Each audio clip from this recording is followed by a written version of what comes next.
% chance it will not rain during the ball game tonight. 60?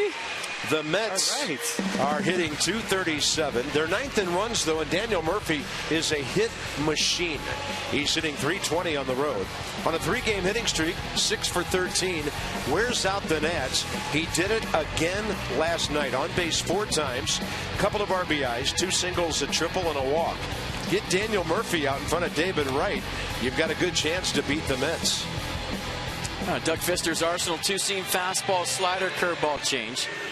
5-1 at home this year. Fister is 2.36 ERA. In 42 innings at home, he struck out 29 and walked just 5. Going through his routine right now with Anthony Rendon, making sure everybody's where they're supposed to be before he takes the mound for the 16th time this year. And Fister has beaten the Mets before. Was for the Tigers last year at Citi Field, August 23rd. Outdueled Dice K. Gave up just a run on 8 hits in 6 1/3 innings. Curtis Granderson 0 for 16. Back in the lineup tonight against a right-hander. Leads off hitting .275, actually .225, and 1 for 6 career against Fister.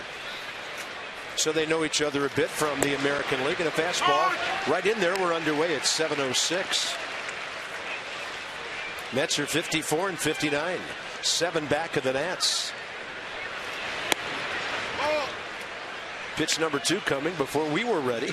And there's Larry Vanover, the crew chief, 22nd year in the big leagues. Dan Isanya, Vic Carapazza, Paul Nart on the bases.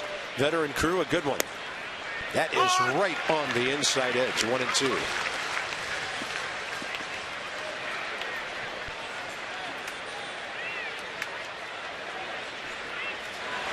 Pitch up. Granderson, a fly to right. Jason Worth on the move. He'll slide right into the catch.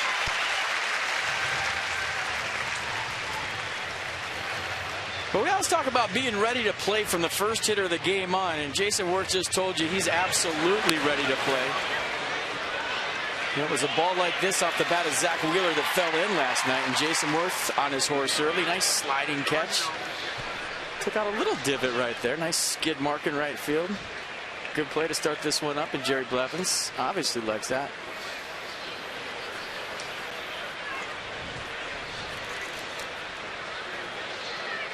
Here's Daniel Murphy. He's 0 for 3 career against Fister.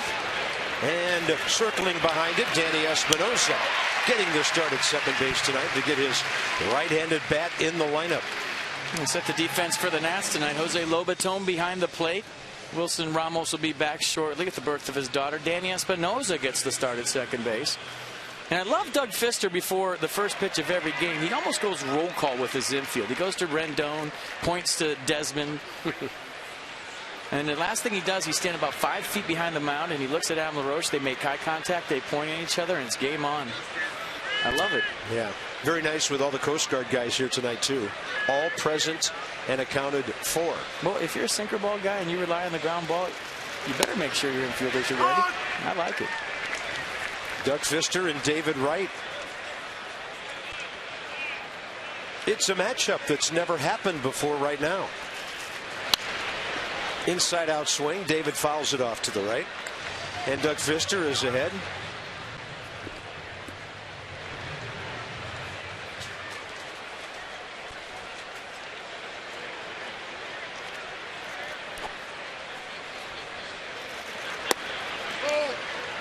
That was pretty close on 0-2. Kept it down, 89.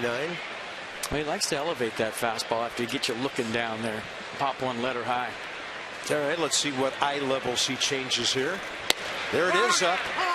And the inning's over. Larry Vanover quick verbally with the call. Took us a while to spot it visually. And Doug Fister, a quick 1-2-3. Off to a good start with a fly ball, a grounder, and a called third strike on a good right-handed batter.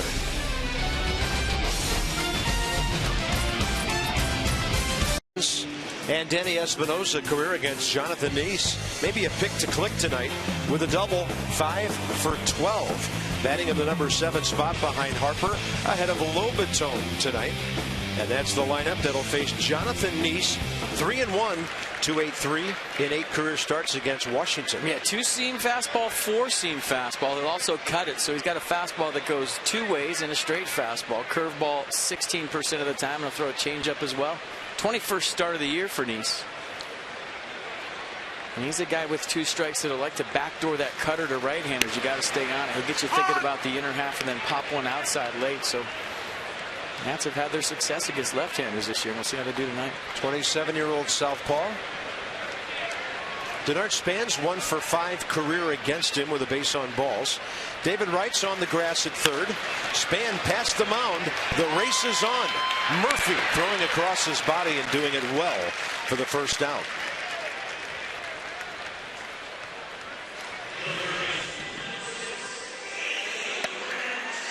Daniel Murphy, knowing the speed of Denard Span, also knew he had to come get this baseball, so a chopper over the mound. Denard Span smelling infield hit all the way, but Murphy, like Jason Worth, ready to play baseball.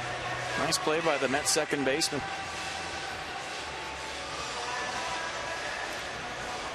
Next up, Anthony Rendon. He's 1 for 6 career against Nies.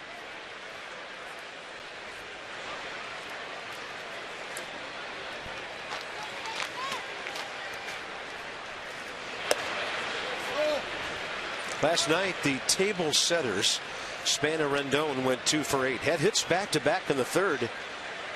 But those guys with Worth have been carrying the load.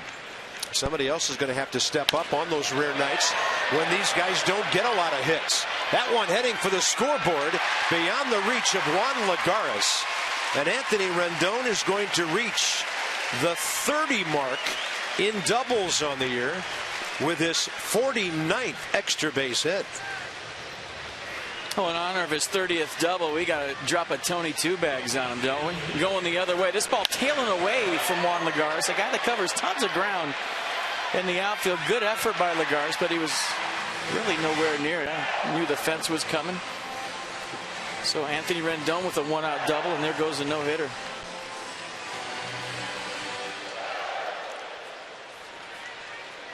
Jason Worth, this year, the Nats' most effective hitter against left-handed pitching at .340. It's the 7th highest average against southpaws in the league. He's had 7 career hits against Nies. Larry Vanover calls it a strike. 7 for 23 with an RBI and a walk.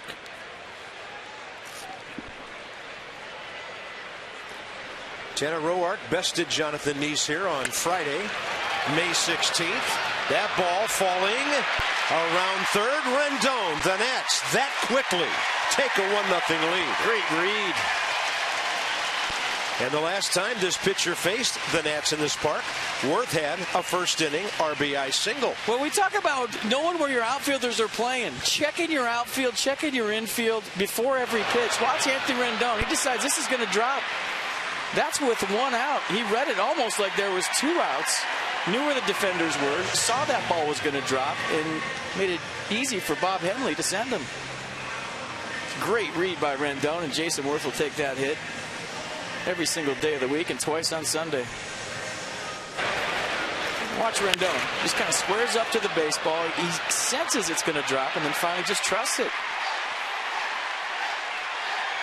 Nicely done. Jonathan Nies has now given up 4 first-inning runs at Nationals Park this year. Here's LaRoche. If you're scared of making an out, if you're worried about getting thrown out, you don't make that read Rendon did. That was fearless and aggressive and intelligent.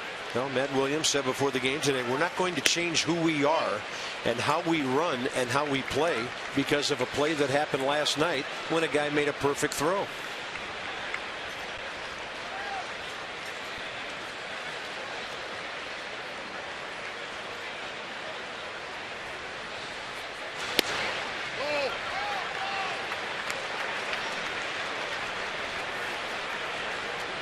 Adam, 2 home runs, 6 career RBIs against Nies.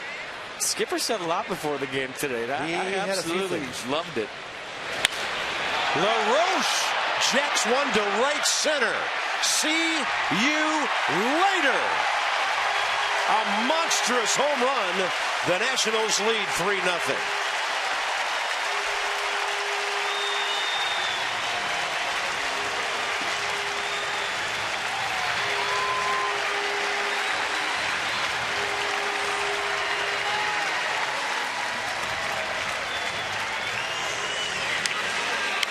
#14th Tater of the year for LaRoche, and he knew it as soon as he hit it, and so did we.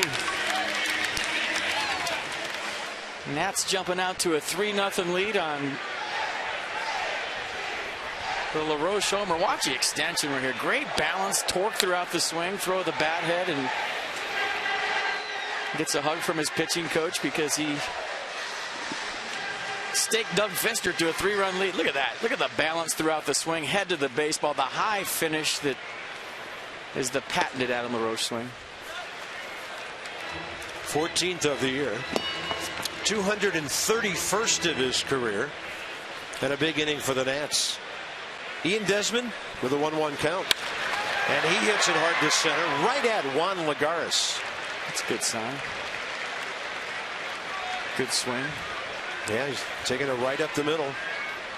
Ian, by the way, came into that AB 3 for 18 against his lefty, so that's one of the best swings he's ever had against the left-hander. And here's the swing again. Well, we haven't seen a whole lot of Taters lately, so let's watch it, admire it, and soak it in.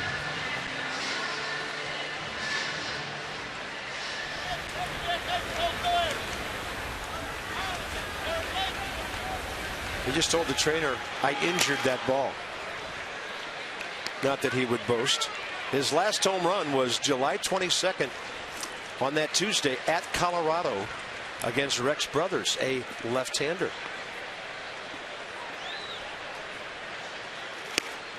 Bryce Harper against Jonathan Niese is 2 for 6 with a pair of walks.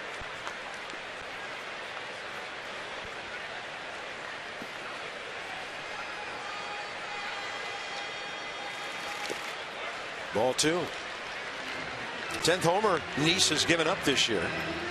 The Nats hit their 89th.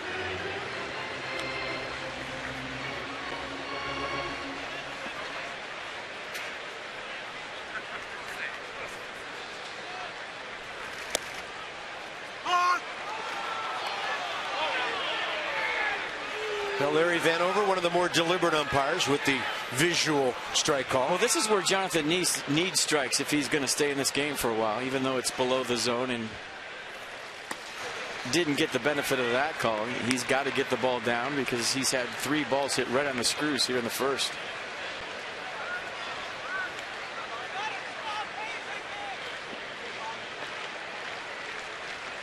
Three-2 to Bryce.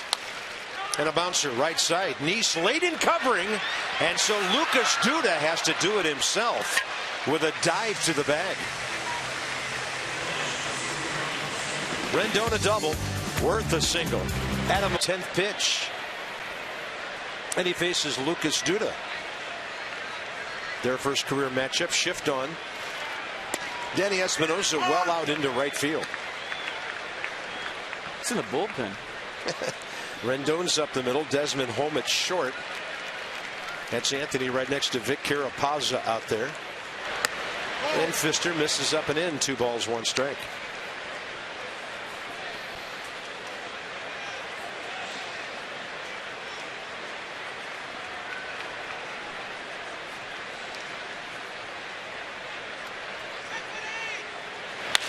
Drilled center field.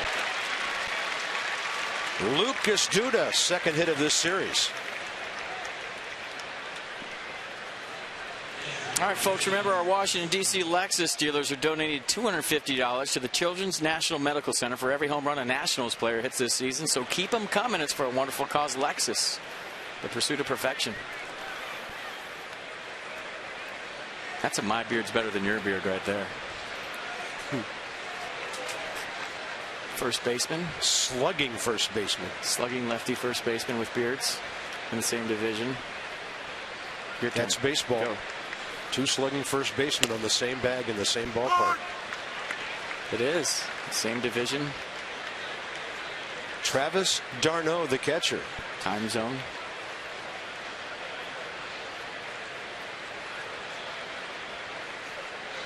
Hitting .220, drills it.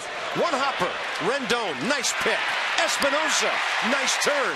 5-4-3. And Duda went after Danny Espinosa. Good clean slide. For a second baseman, that's a challenge on a one-hop bullet to the third baseman to get there in time.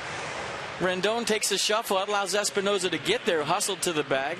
Little sidearm delivery gets Lucas Duda down, and Espinosa does the dance over the top of Lucas Duda, and a nice 5-4-3.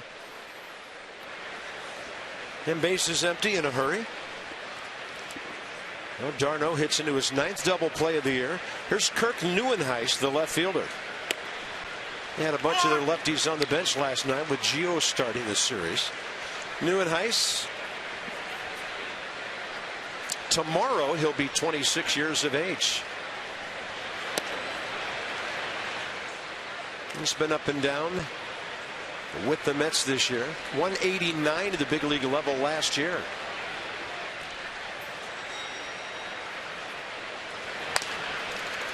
Two years ago, hit his first major league home run against Edwin Jackson.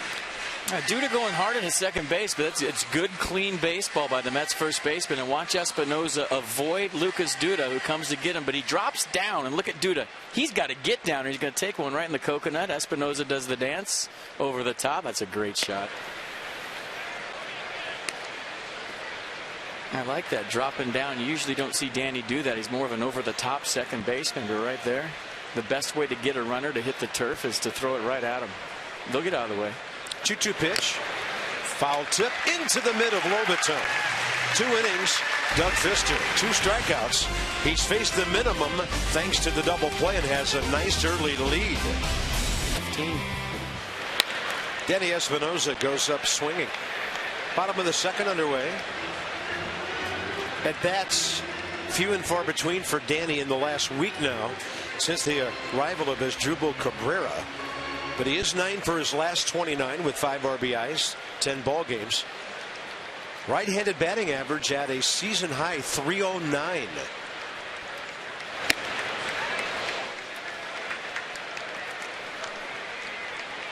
And as we mentioned early, 5 for 12 against Jonathan East with a double.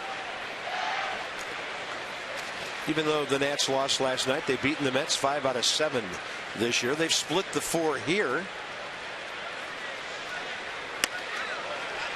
And Danny Espinosa gone for the first out. Jonathan Neese, first K.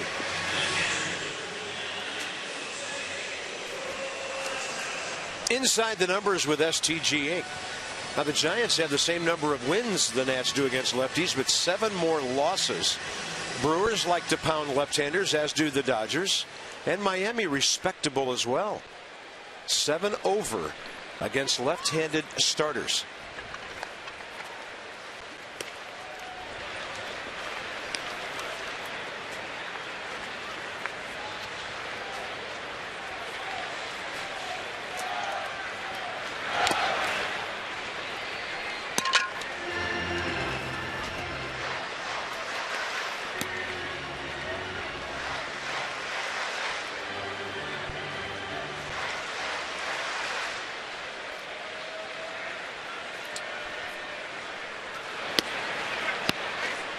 By the way, in that Atlanta game today, they were beaten 7-3 by Chris Young.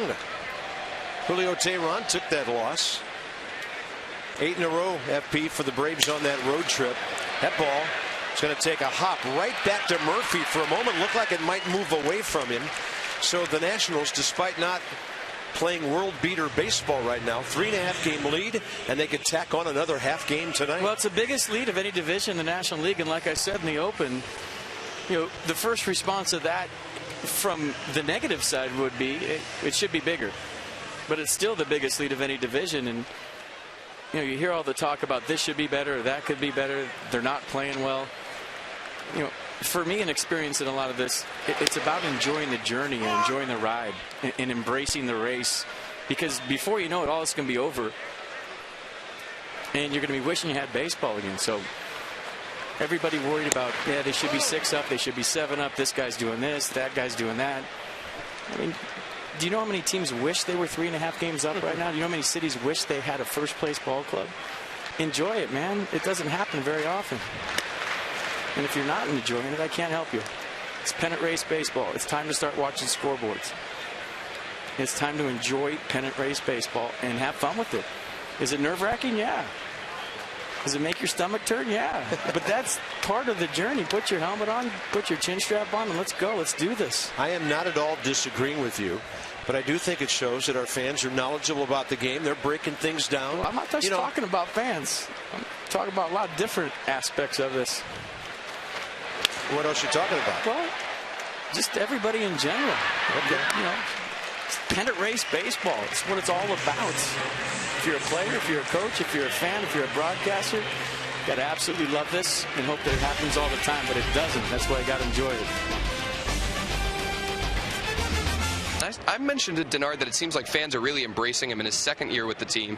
He said that he thinks fans are realizing what he brings on an everyday basis now. He's not going to hit home runs, obviously, but he impacts the game in a lot of other ways. He doesn't get a lot of recognition nationally, maybe as much as he deserves, but Span said he doesn't care about that. He plays for the other 24 guys in his clubhouse and for the home fans. That's what he cares about, and that's why that ovation the other day meant so much to him.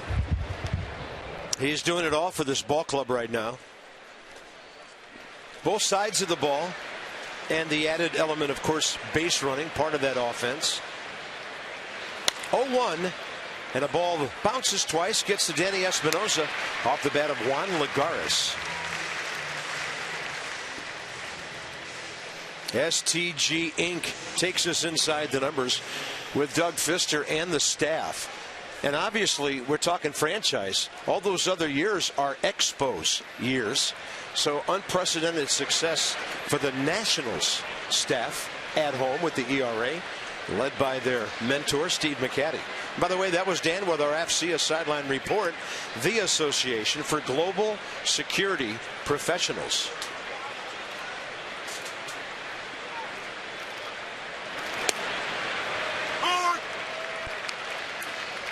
So the Nats by 3.5. They could make it 4.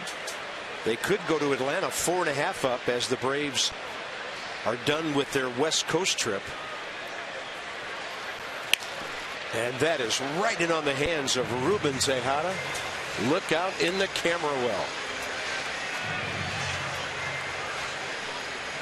Fister, by the way, first 2 innings, 20 pitches, 14 strikes. Highlighted by that sparkling 5-4-3 double play.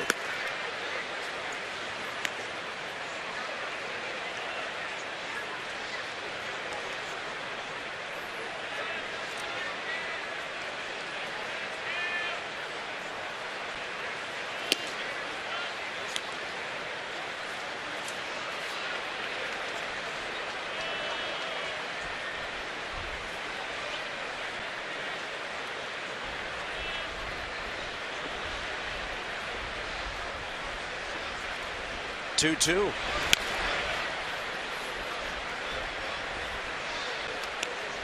Keep doing a little scoreboard watching, as you talked about. Miami got a run in the first at Pittsburgh. Pirates have 3 in the bottom. Right now, the Marlins are only 5.5 out. They're still a factor in this division. Now it's 4-1 Pittsburgh. Got him. Be patient. Larry Vanover will let you know the pitch if you can't hear him like we can through our headsets, and Mercedes will track it. Well, Larry Vanover's hunting strikes. There's no doubt about it. Good frame by Lobaton, and Vanover does his best in Rico Palazzo and rips the pages. Number 9 man, Jonathan Neese. If he starts moonwalking on hitters back there, then we got problems. I think the hitters would eject him for showing them up. You know, it's a two-way street sometimes. A little bit inside, 1-1. Jonathan Neese 1 for 31 this year. And prior to the season, he had swung the bat pretty well. 149 career hitter, counting that 1 for 31.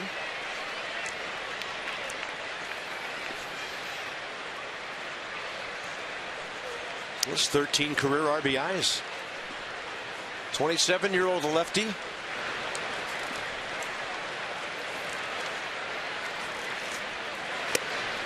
Noel comes sliding in.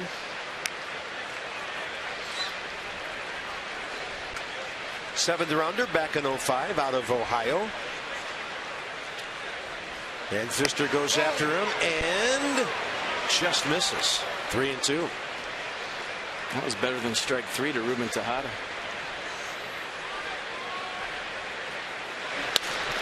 Ground ball, Espinosa.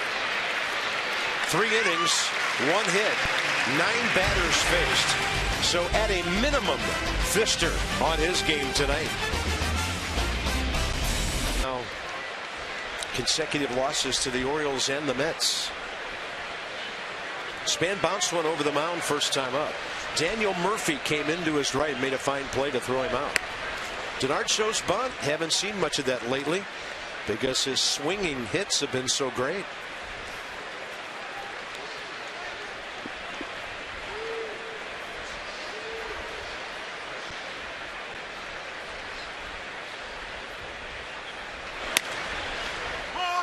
One.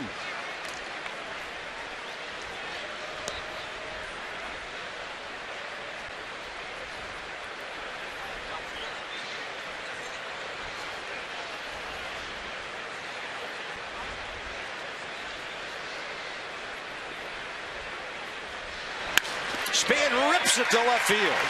Stays on the ball beautifully and got the sweet spot on it for his 126th hit.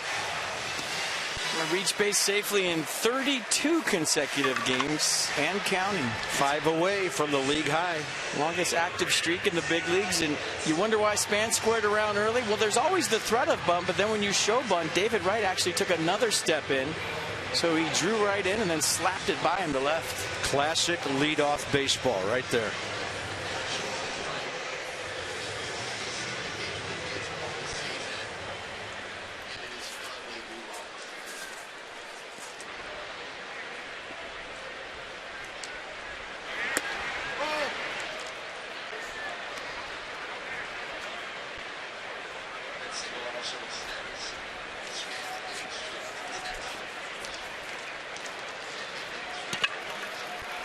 Anthony Rendon banged one off the scoreboard first time.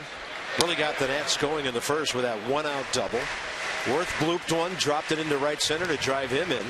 Adam LaRoche drove one out of the park. Big inning, first time around.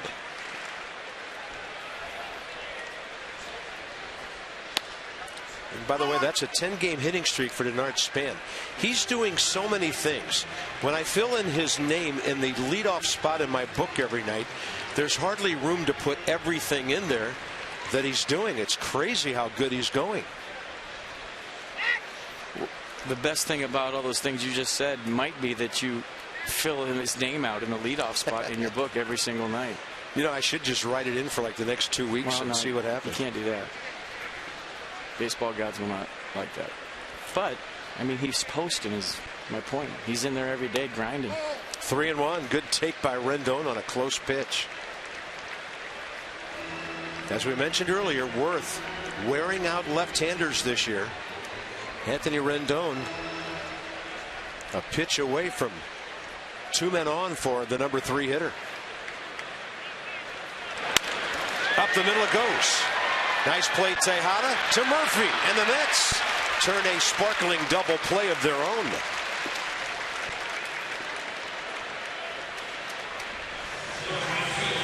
Yeah, pretty good range by Tejada right here. This ball looked like it might sneak up the middle, but you see him shading him up the middle.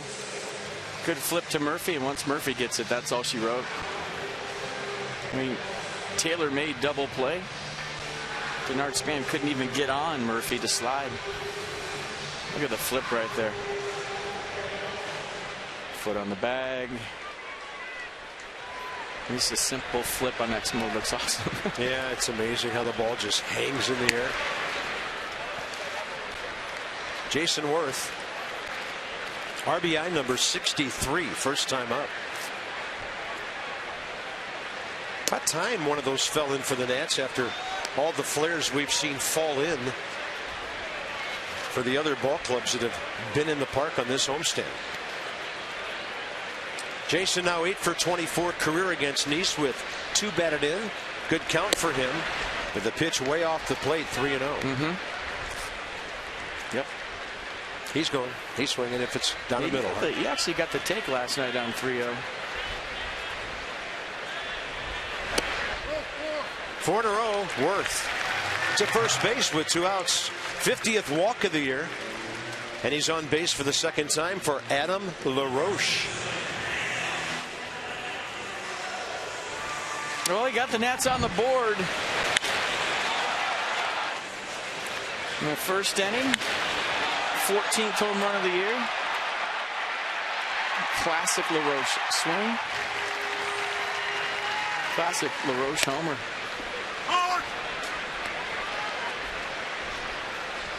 Third career homer against Nice. And now with 8 RBIs. Target away. Just missed. Pretty good pitch.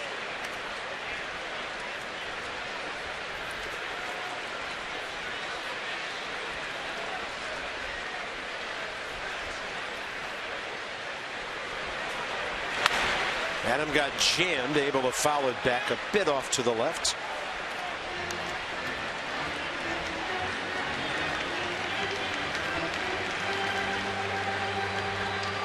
Likes playing the Mets.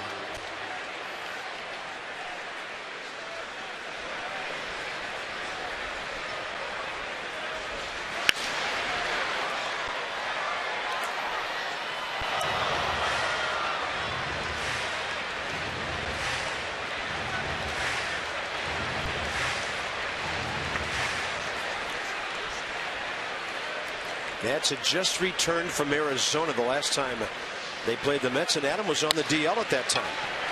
Had that shoulder problem. Lucas Duda takes care of that. A hit, a walk in the inning. Double play ball, though, snuffed it out. We go to the middle innings. What a night for a sale. What a night for a 3-run lead. Be approached. Do you think the other team was on the top step of the dugout yelling, "Who do you think you are, Cy Young?" Yeah. And he said, "Yeah, I am. What about it, Spiders?" Top of the order for the Mets, top of the 4th inning. Curtis Granderson on a sliding play coming in by Worth, retired first time up. That's a little spinning line drive over to Anthony Rendon. All right, you know the drill. And if you have cameras like that, it'll be a really good picture and just a really crazy close-up. Hashtag Masson fan photos for a chance to have it shown in future broadcasts. It's brought to you by AT&T.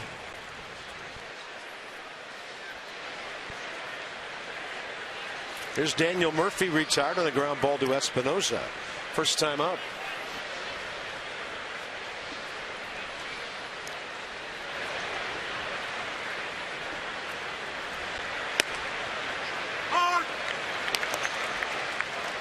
Doug Fister getting ahead.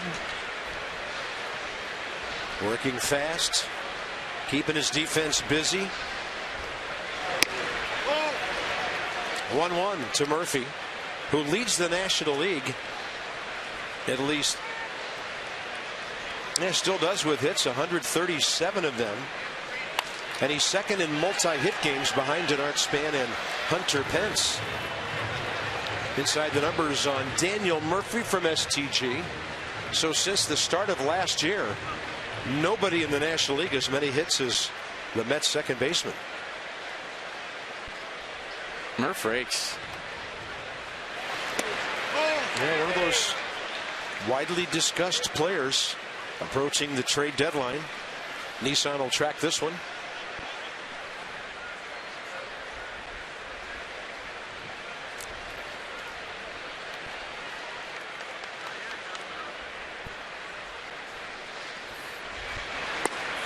Got him on the inside corner. Murphy seeing a ball near his hands, and he is really angry with Larry Vanover. Now he turns around and looks back at the umpire. Stood there for quite a while, jawing away. It looked like the front hip sinker, and it looked like a strike to me. And watch Larry Vanover knee up, rip the pages. Get your glove. That's not a strike. No, it's not. That's a ball. He's still chirping in the dugout. I'll tell you what, a lot of things you can say about Daniel Murphy. I love his intensity on a daily basis. Absolutely. He scored a run the other day against the Giants in that final game of the series. It put the Mets up, I think, 3-2 at the time. It was in the 5th or 6th inning. He came across home plate, pumping fists, high-fiving guys in the dugout, going crazy, almost like it was a game winner. And you just love guys that show up like that, ready to play every day. He's intense.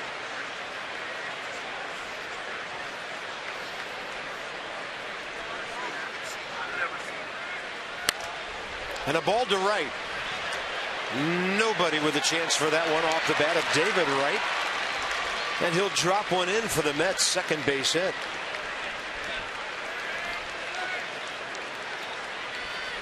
Another thing I noticed with Murphy right there, Carpenter, it's something we've talked a lot about lately. He was looking straight down at the ground when he was saying that. Yeah. He never looked back at Vanover. He looked straight down, maybe a little bit on the way back to the dugout, but in the batter's box itself, we talk about showing umpires up with body language. He gets, whatever you think about the call, you think. But look, he's just looking straight down at the ground. He's not looking back at the umpire.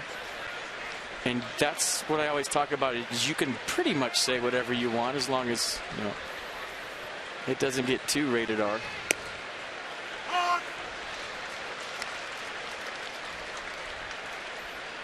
Lucas Duda. Solid single up the middle for the Mets' first hit. Leading off the second, then erased on the d'Arnaud double play ball engineered by Anthony Rendon. You can say that's awful, that's terrible, but as soon as you say you're awful and you're terrible, you're gone. As soon as you direct it personally toward the umpire, that's when they've had enough. Off speed. Pfister really pulling the string for the first time. 4th inning before he pulled that one out. Pretty good curveball right here. Look at top of the zone. Out of the zone low. Wow.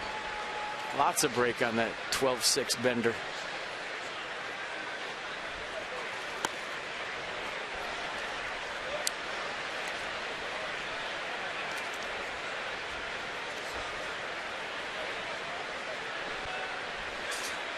Pretty big power zone.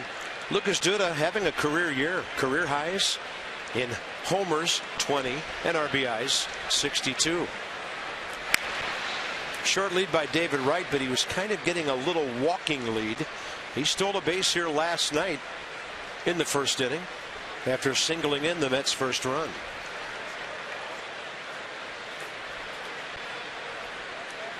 A very short lead though for him. Another breaking ball off speed, and Lucas Duda just hooks it into right field. David Wright will stop. And the Mets have a pair of 2-out hits with Travis d'Arnaud coming in.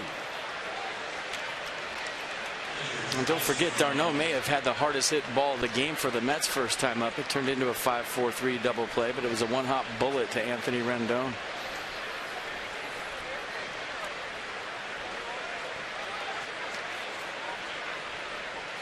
Well, this is a big at bat as we approach the middle of the game. Big at bat for the Mets.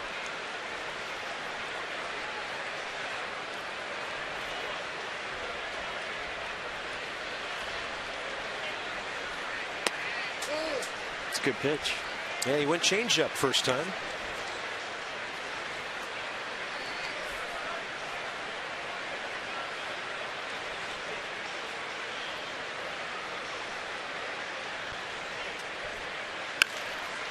Anthony Rendon on a foul ball. 1 ball, 1 strike. Christian Yelich has hit his 9th homer of the year for Miami. They picked up 2 in the second at Pittsburgh. Crazy game early there. Bucks 4, Fish 3. If you missed it, the Braves lost again at Seattle today. And they can't wait to get home. They have a day off tomorrow. They'll be waiting for the Nats, having lost 8 in a row.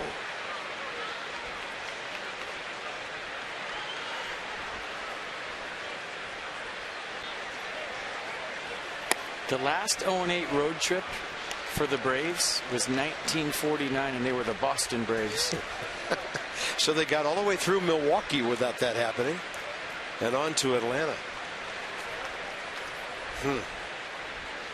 San Diego, LA, Seattle.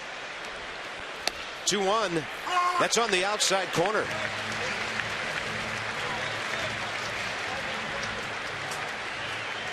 Another Vanover looking into the Mets dugout. Somebody's still chirping in there. They didn't like this call either, but it's a strike. Now he's got his mask off, and d'Arnaud's trying to get in his way so that he can't see who's chirping in the dugout. Interesting move by d'Arnaud. Did you see that? Yeah. Try to screen him out.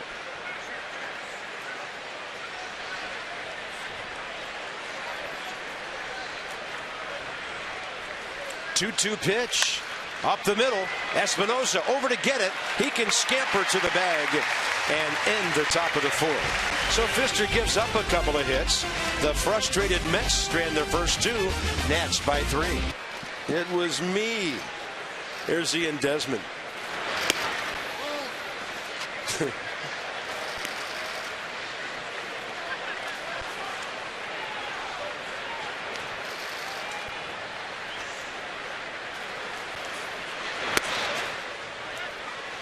Two and 0.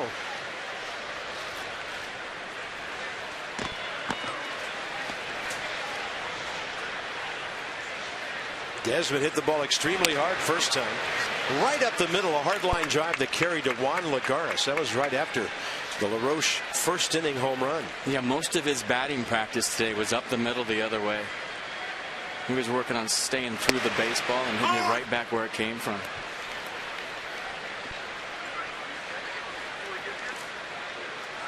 A walk 0 for 3 last night.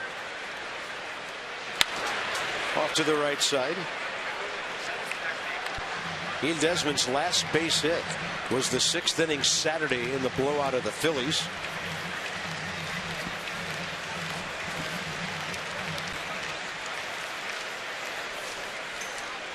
So 0 for 12 since.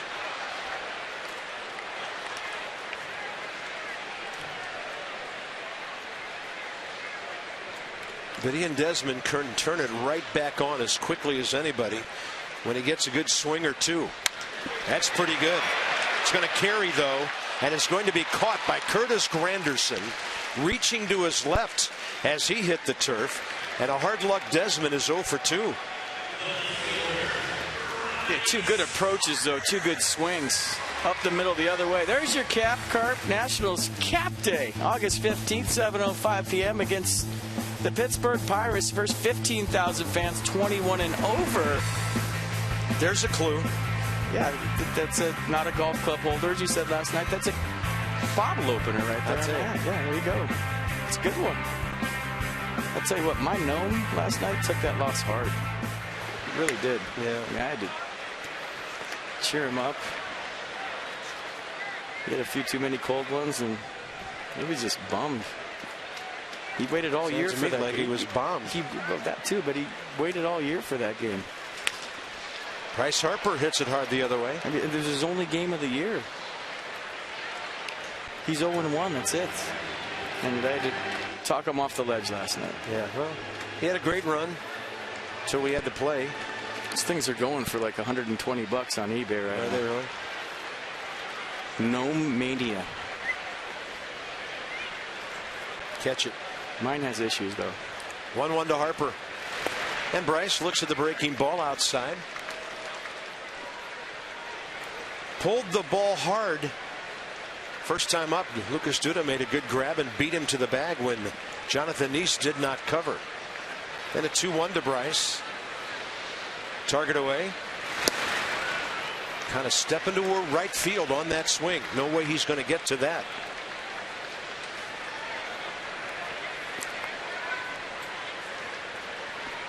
Jonathan Neese averaging 16 pitches per inning tonight. Doug Pfister at about 12. Harper laces one to center. Bryce aboard. First hit of this series. Back-to-back line drives. One for an out, one for a hit. Bryce Harper staying on that one nice. You see him roll that top hand. That breaks up an 0 for 13 for Bryce. You know, Barry Bonds was a guy that really was big on throwing that top hand. He would go in the cage, and I think I've talked about this before, and just take front toss without a bat and catch the ball with his top hand just to get it in the right slot, to get that bat head in the strike zone. And when you talk about Bryce Harper's surgery and the strength of that top hand, and it's going to take a minute to be able to have that swing he just had right there, but that was a good sign. Espinosa out to left center for Juan Lagares, 2 down. See if Jose Lobaton now can get it down to Doug Fister and turn over the lineup here in the 4th inning. You look alive. The Metro Silver line is now open. They bring us our upcoming schedule with the next 5. Jordan Zimmermann, Jacob deGrom tomorrow. Steven Strasburg will pitch in Atlanta on Friday. And our friends from WUSA 9 will join us tomorrow. Well, it's going to be game on with those 2 guys pitching. Good pitching matchup here at the ballpark. Had deGrom, one of the best rookie pitchers in the league lately.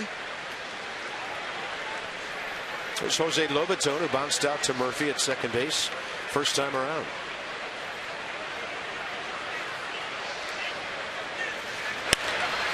Reaching and hitting the ball out to center for Juan Lagares.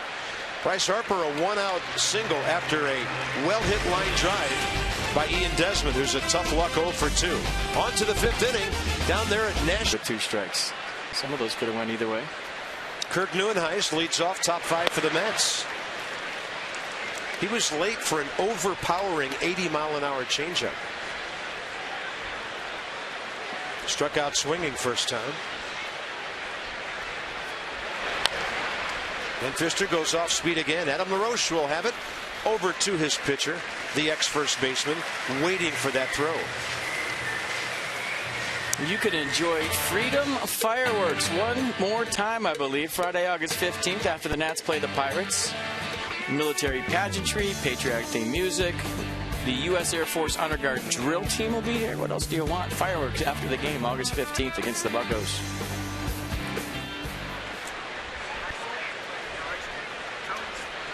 Juan Lagares. Ground ball to Danny Espinosa, first time up. Doug Fister gets a strike call.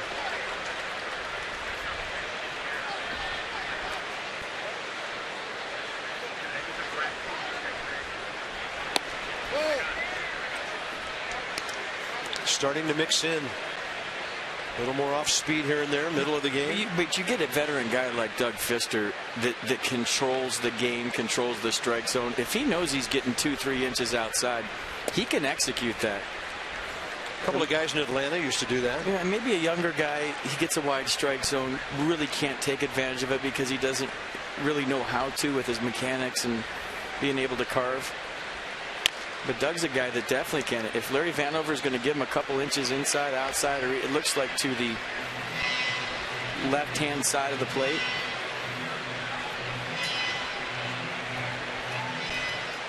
He'll use it and abuse it. Why not?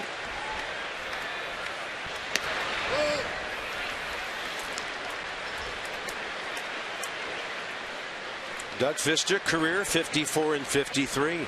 143rd start. Trying to make a 2-for-2 career against New York.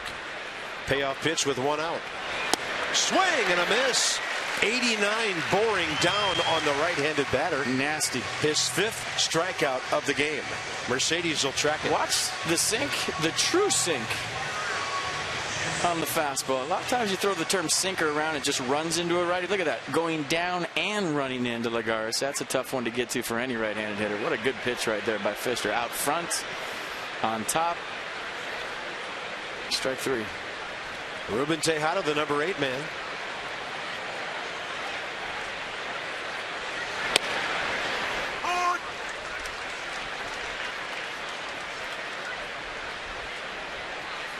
He was caught looking in the 3rd for the 2nd out.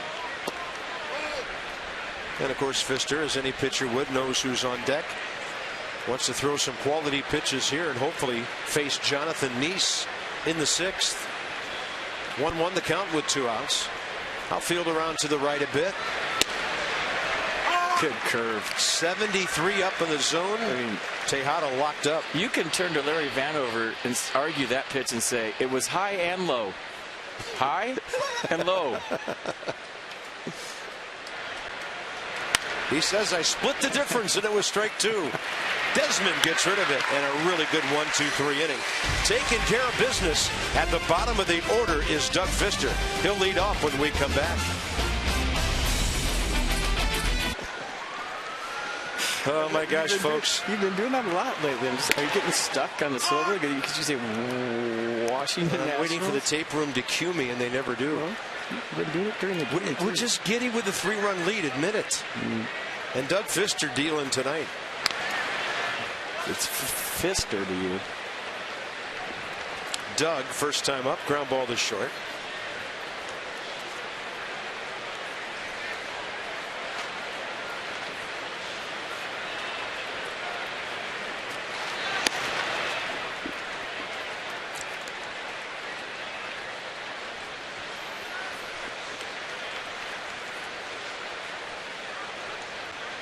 Jonathan Nice settling down since that rough first inning of his. And Doug Fister right at 13 pitches per inning. Of course, Nice 1 inning fewer. But he's only given the Nats 2 singles and a walk since the first inning. Took care of one of those with a double play ball off the bat of Anthony Rendon.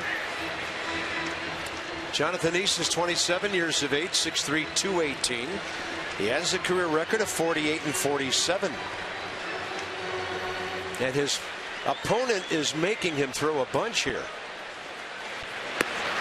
Now he works it back even 2-2. 7th pitch coming.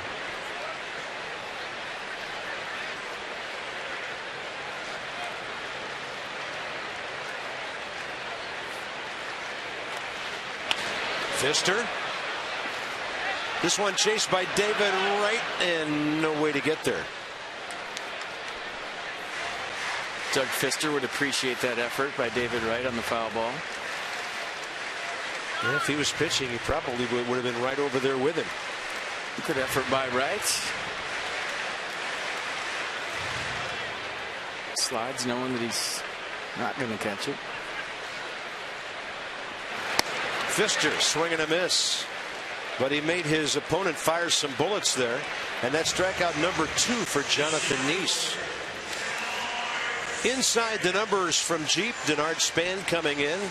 So highest home averages since the 20th of May. Now Span's overall average at home this year is over 340 now.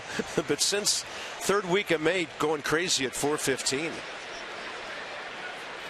Those are the National League guys who get it done at home. McCutchen not for the next 2 weeks.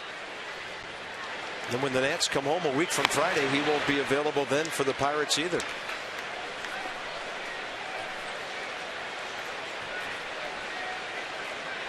Next homestand, 3 with Pittsburgh, 4 with Arizona, 3 with the Giants.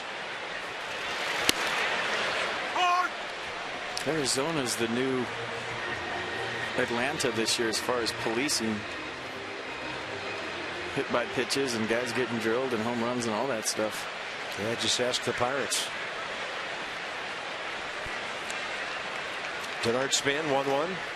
A hit away from his 41st multi-hit game. The difference is, you know, when you're 49 and 64, it doesn't hold the same weight it does when you're a winning ball club. It just kind of looks bad. Yeah.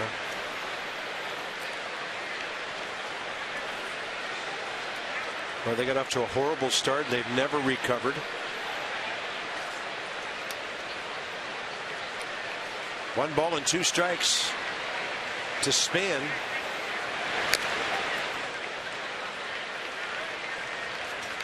For the Achiever in you, PNC with our minor league report. Tracking Taylor Hill. Last 3 starts, 16 innings, only 3 earned run. So that ERA coming down to 2.52. He's gone the distance 3 times. And he's also been on the mound in a safe situation for the last out. Right-hander Taylor Hill at Syracuse. Breaking ball, hit well, opposite way. Tejada guns him out. 2 down. That'll bring in Anthony Rendon, who's hit the ball hard twice. Tejada went up the middle last time for a would-be base hit. Turned it into a 6-4-3.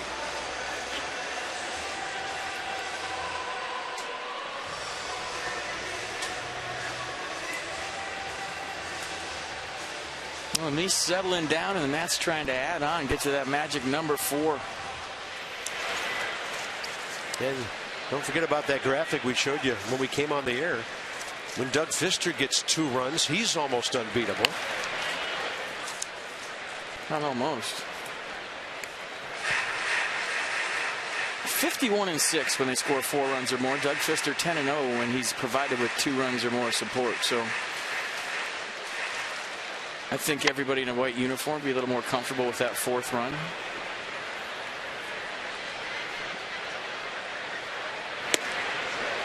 '89, and Jonathan East got it by Anthony Rendon.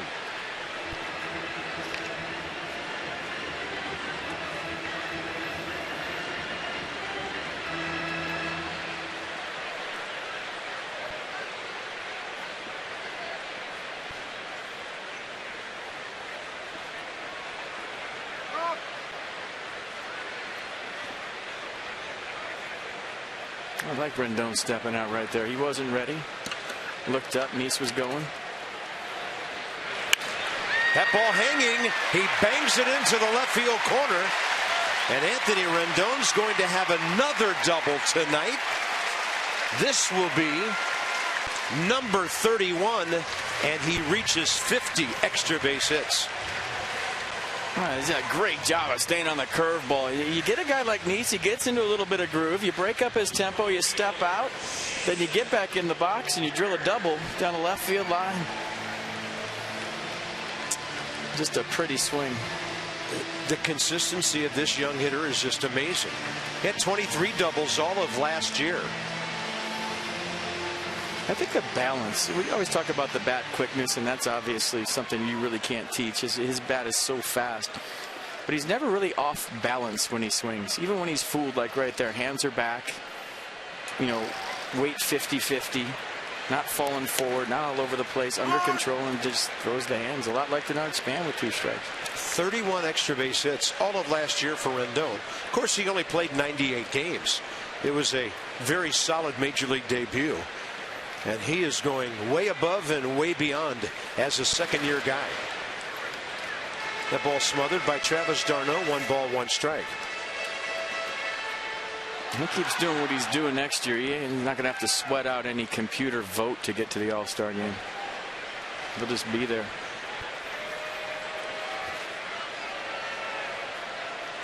Adam LaRoche has gone deep for the 14th time this year. Way inside to Jason Worth, 2-1.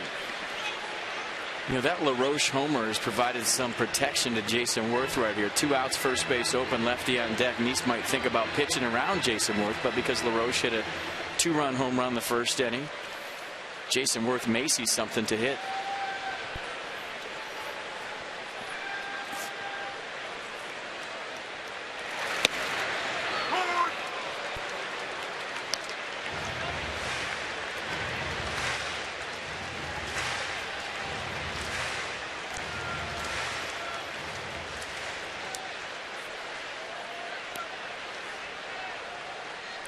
Two.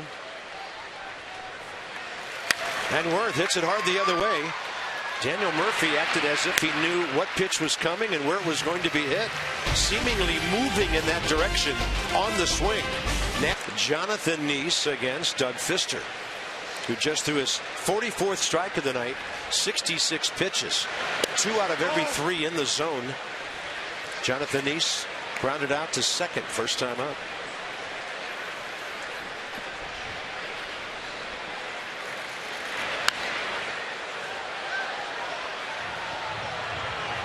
Mets box, 3 harmless singles. The leadoff one by Duda, second inning, erased in a double play. Duda again in the 4th after David Wright had blooped one in with 2 outs. Jonathan Nice knows he's gone and he walks away. Doug Fister, number 6.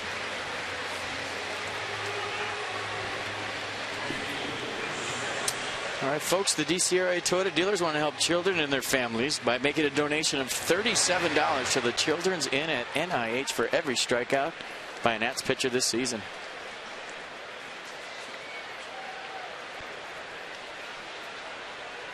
Curtis Granderson, fly ball to right, liner, a soft one to Rendon at third, and a strike from Doug Fister on the attack, getting ahead of these Mets.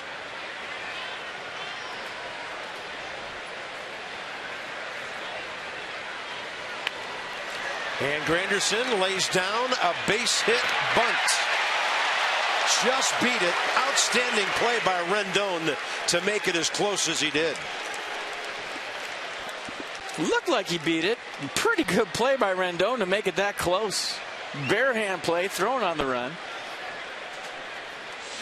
And Curtis Granderson lays down a beauty. Anthony Rendon makes it close. Look at going into the Mets dugout, thrown across his body, and yeah, Granderson beat it. I don't think there's going to be any question about that.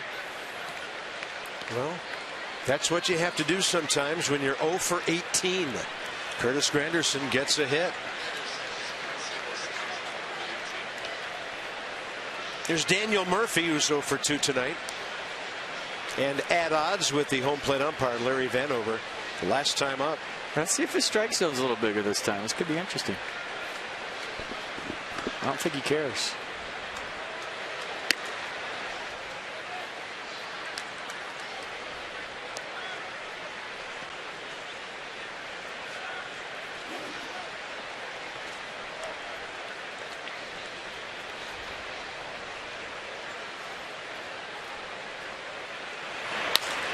Murphy hooks one foul.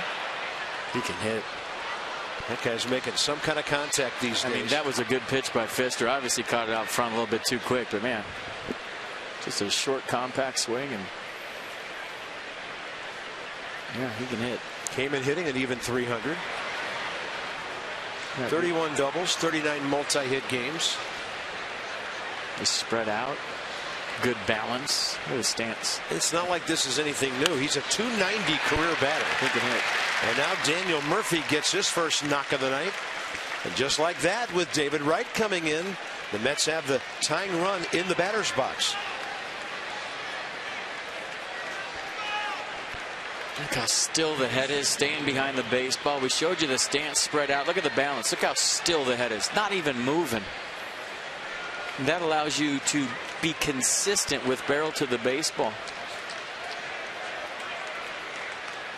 That's a pretty swing. He might be my new Brian McCann. He can hit. David Wright.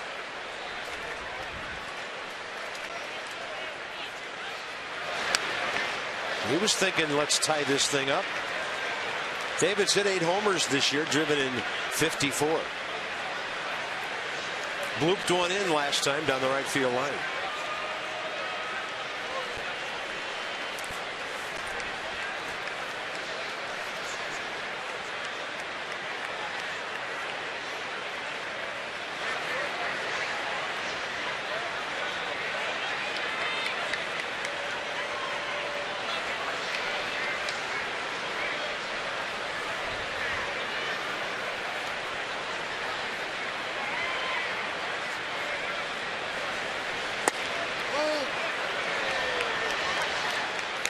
It's a good pitch by Fister and a good take by David Wright. He swings at that. It's on the ground. David Wright's hit into 16 double plays this year.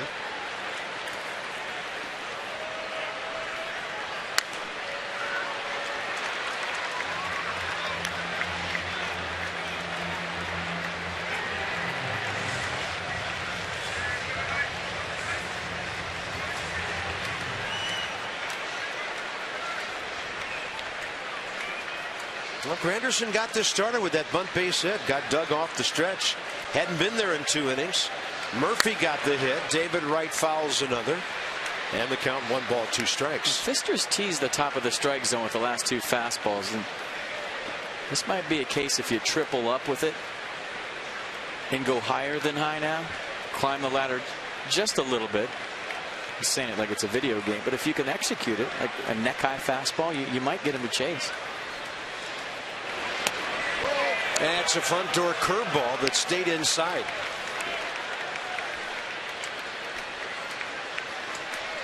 Nissan tracks the entire at bat.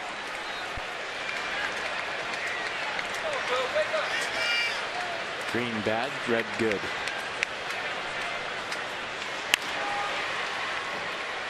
You just can't get that kind of analysis anywhere else. That was outstanding. Thanks. See, and I could say that wasn't very good, but I can't say you weren't very good. That's right. Because then it becomes personal, and the umpire throws me out. No, I'll throw you out. As long as it's not personal, say whatever you want. That wasn't very good, FP. That's fine. Well, if I say your name, that makes it personal. That's right. I have to throw you out. 2-2. Hot shot. Rendon. Espinosa. The Nats go around the horn again. I'll tell you what, Espy turns it as good as anybody in baseball. I mean, nice play by Rendon to start it, but Danny Espinosa, just fun to watch at second base. I'm sorry. Rendon, a couple of hot shots. Watch the feed right on the money and watch Espinosa do his thing. Smooth. Got it done in the first. He did his own PNC report with that fly ball off the facade out there. Adam swinging first pitch. Bottom 6. Ruben Tejada takes care of it. The Nationals since that first inning, 2 singles, a double. All the scoring right after Span grounded out. Rendon slammed a double off the right center field wall. Worth blooped one into right to drive him in, 63rd RBI. And then LaRoche deep. RBI total jumped up to 58 on his 14th home run. Anthony Rendon, pair of doubles tonight. 50 extra base hits. And Ian Desmond finally gets rewarded for gashing one somewhere. There you go. Lined out to center, lined out to right, and landing on turf in left center. 3 great swings by the Nats shortstop. 3 missiles, 3 low liners off the bat of Ian Desmond tonight. First one to center field, second one to right field, and this one right up the middle. And he hit it lower, and this one drops. Good swing by the Nats shortstops.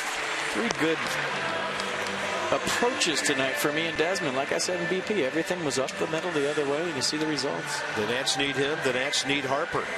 So Ian breaks up an 0 for 13. Bryce broke up an 0 for 13 with a base hit last time up.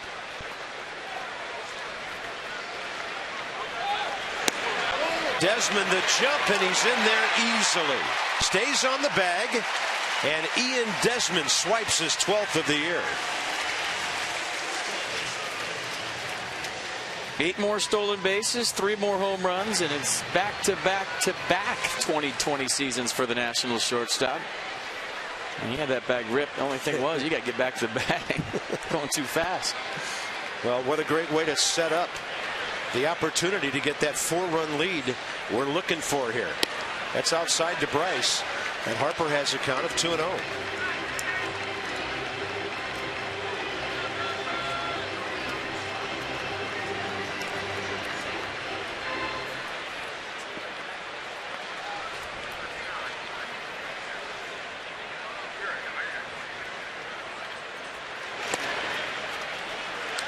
'87 up and away. Nobody throwing, but they are stirring, stretching, moving around in the Mets bullpen in left field. This might be a good time to give Bryce Harper a green light. Why not? It might be the last fastball you see. It might get you locked in. Last time up, bullet up the middle. By the way, the phone just rang out there, and the Mets scurry into activity.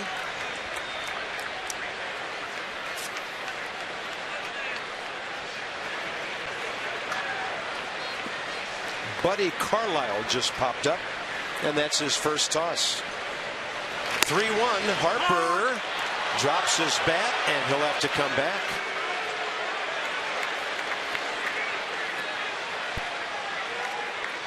Obviously, Bryce thought it was ball 4.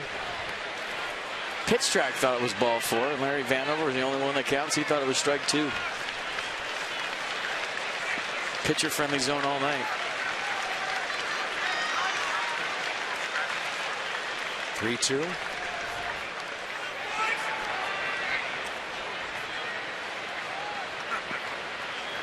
Man, you better be hacking at anything close right here if you're Bryce Harper.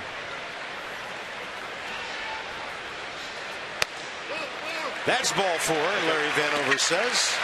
And the Nats have 2 aboard with 1 out here. Like I said, you should take anything really close if you're Bryce Harper. That was close. That was almost a good take. The last pitch. And now the Mets pitching coach, Dan Worthen, maybe buying some time for the bullpen as the tough matchups coming up for Jonathan Niese. Even though he's retired Danny Espinosa twice. Danny 5 career hits, a double against him. Martina McBride. She's coming to Nats Park. Really? Yes. Saturday, August 16th, he said to himself. Don't miss the last Nats Live post-game concert of the season presented by the Travel Channel.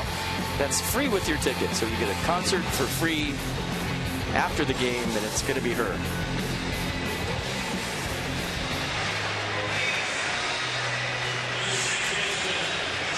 That'll be on the next homestand when the battling Buccos are here from the Berg. I know one thing. If I'm a musician and I'm going to play the post-game concert next year for the Nats, I want the last one because I get the most promos.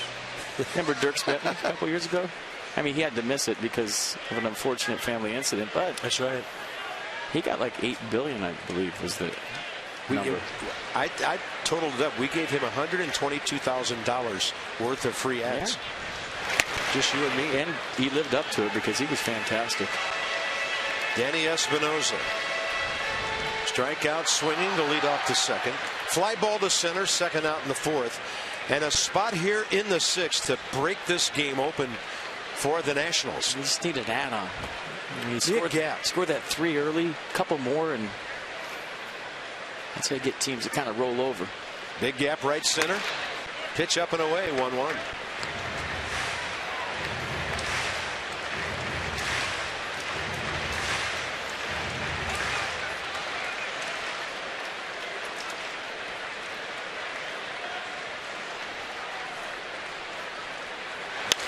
Danny hits one well to left. Neuenhuis going back. Gone. He does break the game open. The Nationals lead 6-0.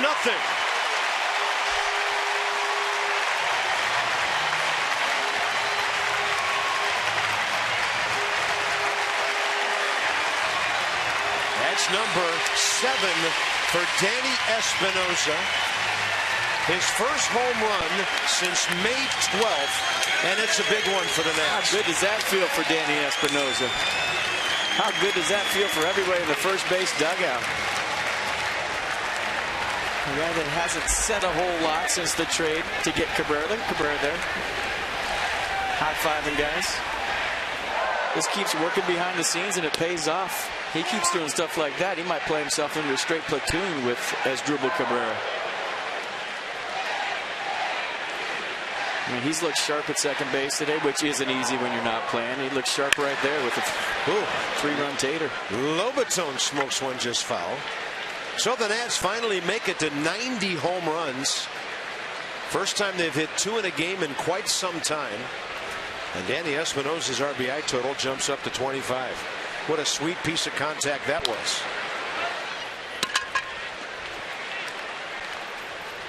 Good to see him smile.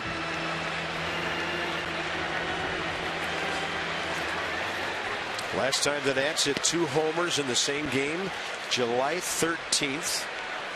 That was a 10-3 win at Philadelphia. This ball will carry to Curtis Granderson for the second out off the bat of Lobaton. Jason Worth hit a 3-run homer in the first inning that night. We could just tell a little excited his first time up, and the leg kick was much bigger. This time he kind of abbreviates the leg kick. Catches one out front, and Jonathan Niese can't believe it's out of here, but you know that's the advantage you have playing the whole game and not just having one at bat. Yeah. You know, first at bat that leg kick was all the way up around his chest. Second at bat flew out to center, made the adjustment in his third at bat, and put his team up by 6. So Worth and Zimmerman, July 13th, and on August 6th, LaRoche Espinosa. Here's the 0-1 to Doug Fister. Nasty breaking ball.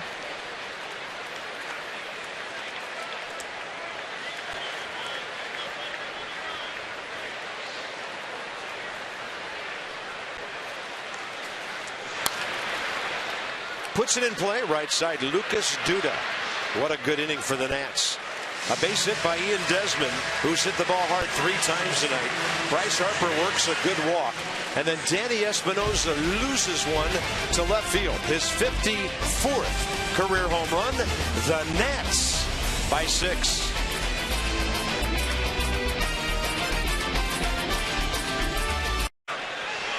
Well, if you folks figure out what we just saw, let us know. Look at Doug Fister. Bounces off the mound and throws out Lucas Duda on a little bouncer to the third base side. Well, he wants to win a Gold Glove. We talk about it all the time, and this is how you get one. Doug Fister with the shift on. He knows it. Gets over there, bare hand play, gets rid of it quick, throws a sinker. What else to Adam LaRoche? Nicely done. Straight up for Jason Worth. Steven Souza Jr. will get Jason off his feet for the rest of the night in a 6-run game.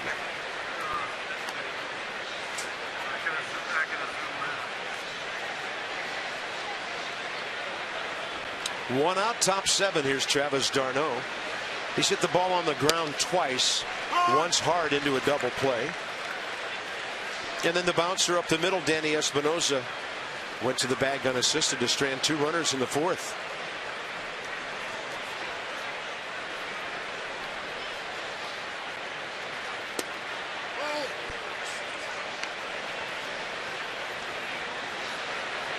Matt Williams probably trying to get Jason Worth off that ankle that he's been playing with. 6-run lead. You know, maybe make yourself a little more mobile defensively and get Jason Worth off his feet. It's a good move. Yeah, and then Steven Souza Jr. will get an AB in the bottom of this inning.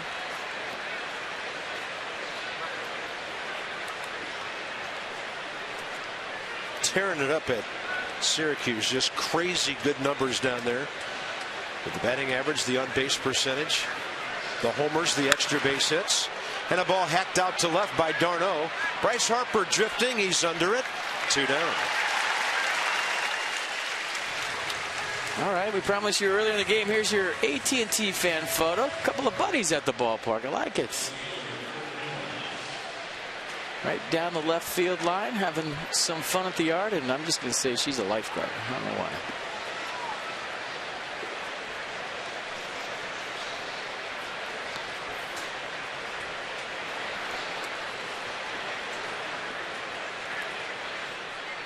Kirk Neuenhuis, strikeout, ground ball 0 for 2.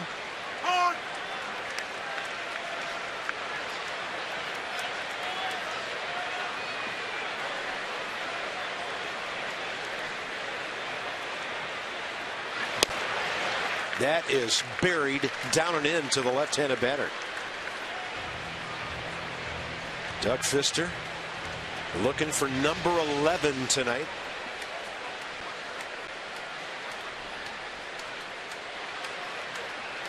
Trying to go 7 or more for the 10th time. His longest outing of the year, 8 innings in a 3-0 game against the Braves here on June 21st. 1-2 pitch. Close. How many starts you think Fister has left, Clark? Well, this is game number 112, so there are 50 games left, so 10 starts basically, right? Fair ball. LaRoche gets it. Looks for his pitcher, who's waiting for him. And Doug Fister looks at Adam LaRoche, gives him a point. Well done, 3-1, and it's time to stretch in D.C. I'll tell you what, when you got a pitcher on the mound, it's a gamer, a baseball player that happens to pitch, you're playing cool about hearing you say cowboy monkey rodeo. I'm sorry. Yeehaw. Not my first rodeo.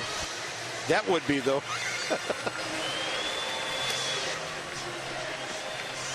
Well, there's Buddy Carlisle. Just added to the Mets bullpen recently.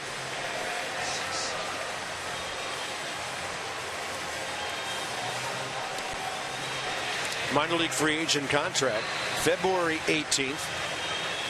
36-year-old veteran who's been with the Padres, the Dodgers, the Braves, and most recently the Yankees, but that was 3 years ago. This guy's been around professional baseball since 1996.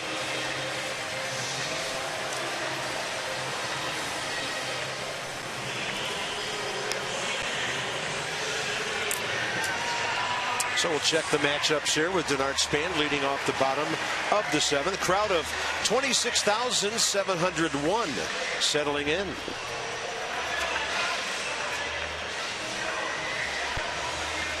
There are some Nats who have faced Buddy Carlisle. Denard Span, not one of them. Hairston, LaRoche, Worth of the active players have.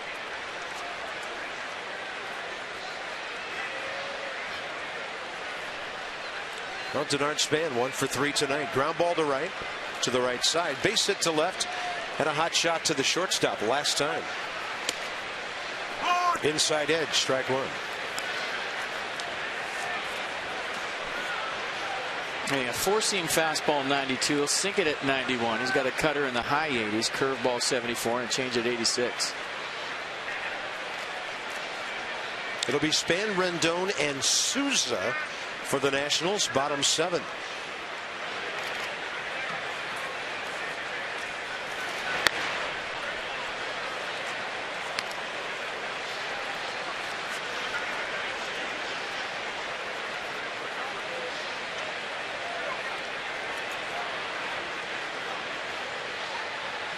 There's Junior ready to hit.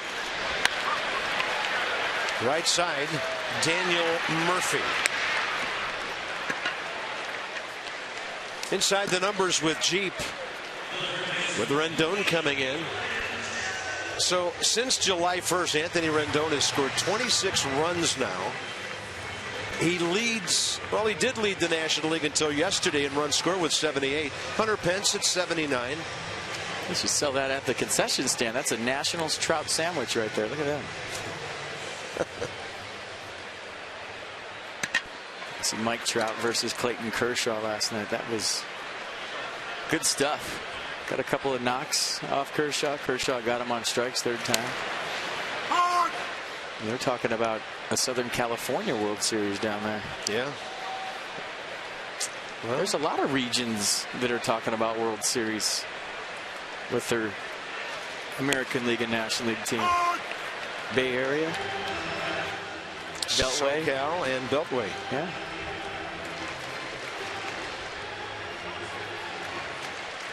Anthony Rendon tonight, a pair of doubles. In typical Rendon style, one of them right center off the scoreboard, the other down the left field line. A young man who showed us in his rookie year last season that he could use the whole ballpark. And this year he's just kept on doing it. Well, he's abused the whole ballpark this year.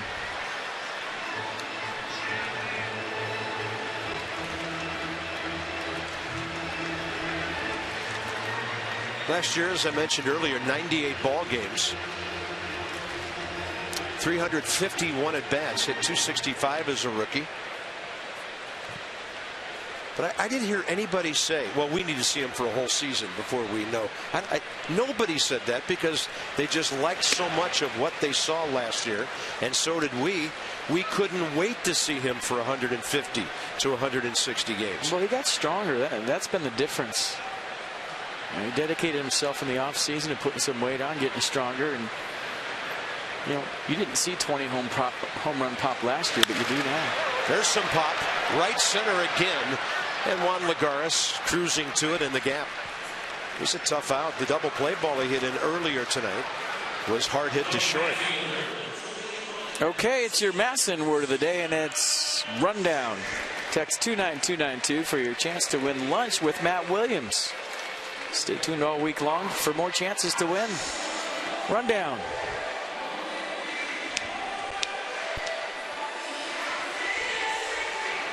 Steven Souza Jr. recalled 2 days ago when Nate McLeod went on the DL with shoulder inflammation. At the time, hitting .354 with a .435 on base percentage at Syracuse, and he goes up hacking. That's a quick bat. 43 extra base hits, including 18 home runs, 24 steals. Turned 25 late April. Third rounder from 7 years ago. Out of Cascade High School out in Washington. Pretty good eye. Good take, 1-1. I would imagine with his numbers in AAA and just the way he approaches the game and all the tools that before the trade deadline, the phone was off the hook with questions about the guy in the batter's box right now. Oh, yeah. Target in. Better get it in there. They didn't, and he creams it just to the left of the pole. Wow.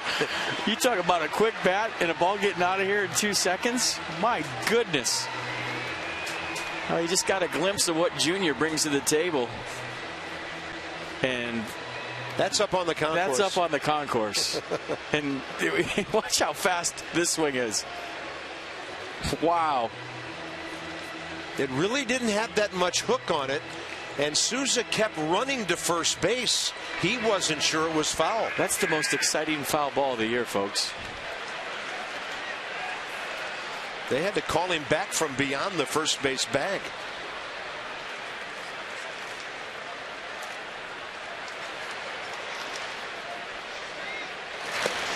Good take. Just missed. As a big leaguer, 1 hit and 9 at bats. He was 1 for 4 with a walk in 5 games. First time he got called up. When Denard Span went on the concussion list back in April.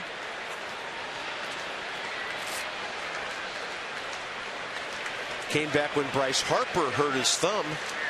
End of April. And now here he is in August.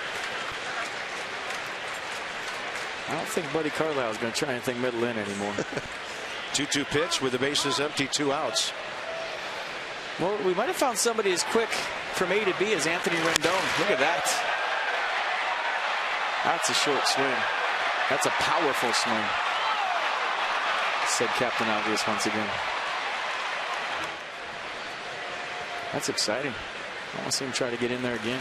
2-2 pitch, and Souza extending to foul that one. 7+ years in the minor leagues. Over 90 home runs, 154 stolen bases. And the Nats signed him. He had signed a letter of intent already with Washington State.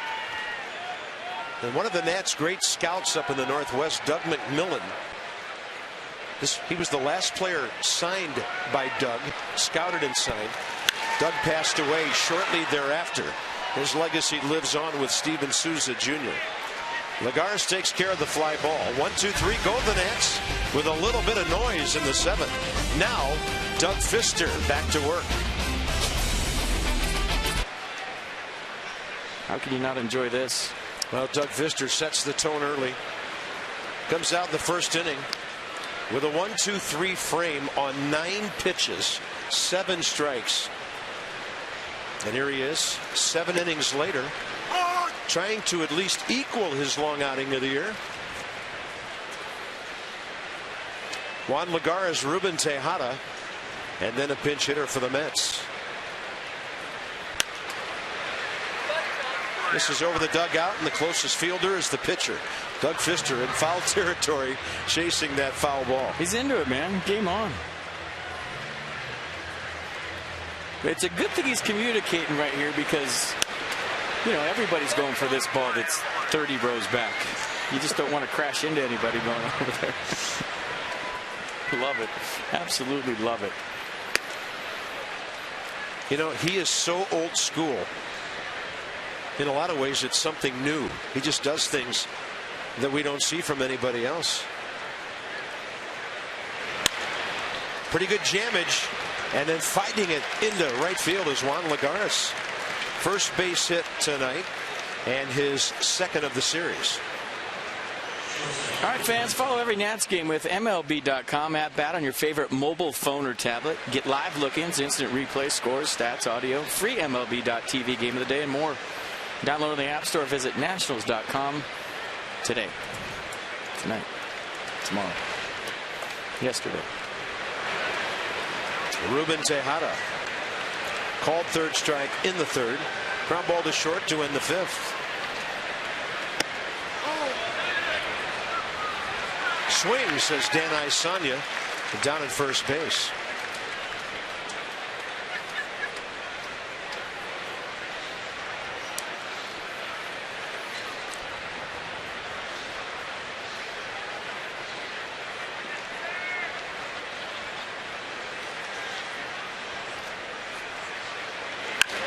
Hot shot. Rendon again. Espinosa. Everybody's safe. Anthony threw him a short hop. Danny trying to pick it and still attempt the double play. Yeah, that's one you're better suited just getting the out at second base once Anthony Rendon drops the baseball.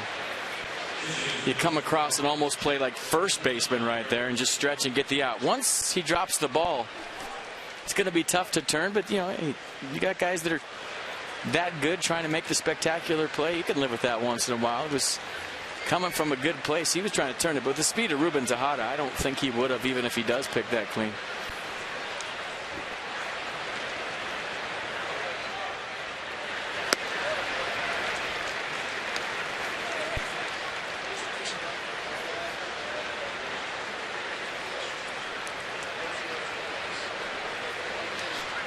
Fielder's choice and an error, but we're trying to determine if they said E4 or E5. No, it's not E4. The ball's in the dirt. Low throw by Rendon, resulting in the error.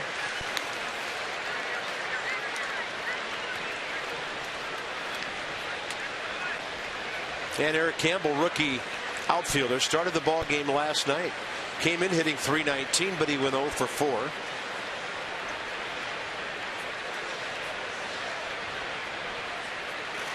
And his first look at Doug Fister, who punches him out on the outer half. Not the at bat the Mets were looking for, with 2 men on and nobody out. And it just runs back the fastball, move it around. See the first 2 pitches in, 3rd pitch away, 3-pitch see it.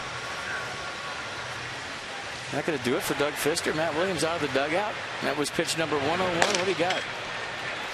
7 1/3. Matt Thornton, the newest Nat. I think he signaled to the bullpen already. That's going to do it for Fister. I might give him a chance to get the shutout. Not going to happen. Yeah, he'll go 7 1/3. One of his longest outings of the year. Strikes out 7.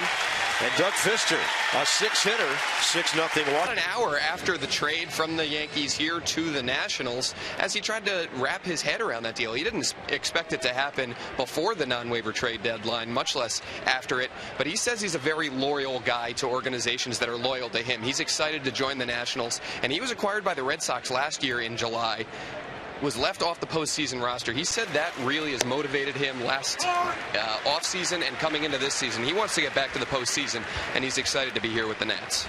So a waiver pickup by the Nationals after going 0-3, but a .255 ERA in 46 games for the Yankees. Didn't give up a homer in 25 innings. 20 strikeouts, 6 walks. 37 years of age. Longtime White Sox lefty. Little bit of time with Boston last year. Started his big league career back in 04 with Seattle. Well, first pitch 95, that one 96. And that's about where his fastball sits, 95, 96. He'll touch 97 occasionally. He'll also elevate with 2 strikes. Granderson hitting it the other way. So 95, 96, 97. I'm going to go out on a limb and say this one's 98. Unless he goes to his curveball. Also has a change, but probably won't throw that to Granderson.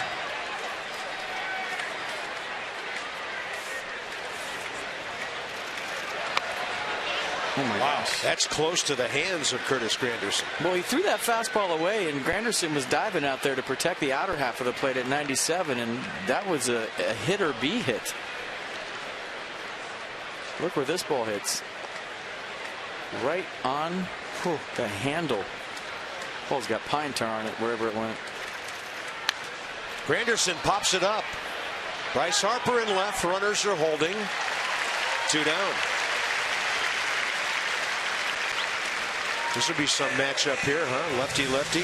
Thornton and the hot Daniel Murphy, who in this series has 4 hits already, and he's been on base 5 times.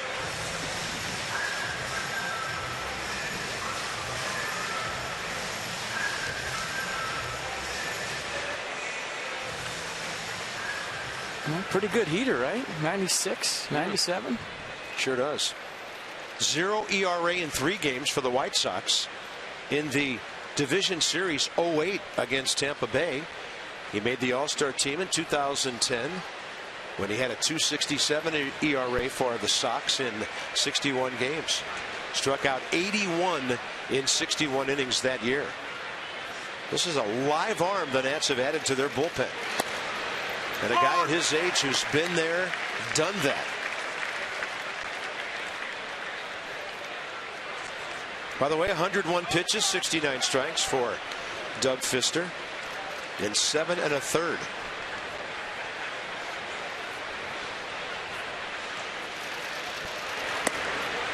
Perfect fastball, outside edge, strike 2. 96. I like the downhill he's got going on right now.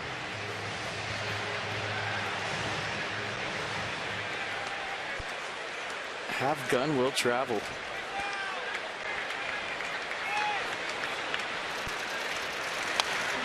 Yeah, the left-hander Murphy defensively swinging there.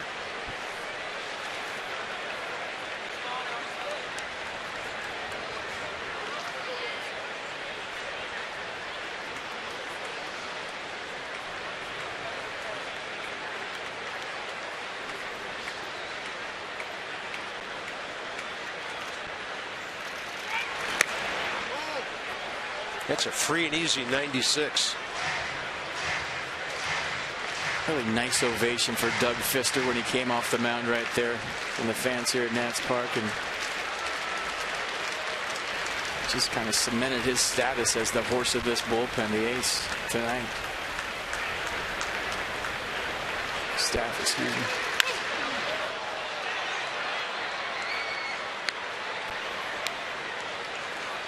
Visiting with Kevin Franzen on the heels of another outstanding effort. 6 hits, didn't walk a batter, 7 strikeouts. He hardly ever walks anybody. Okay, I'm reading lips again. I think Franzen said you're really, really, really, really, really good. That's what he's saying. And I'm glad I'm not facing it. Yeah, no kidding.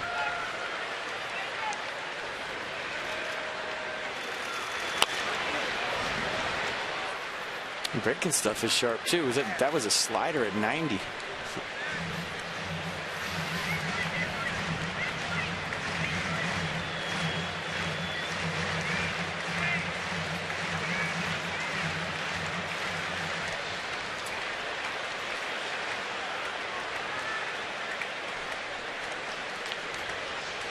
Trying to close out the 8th inning.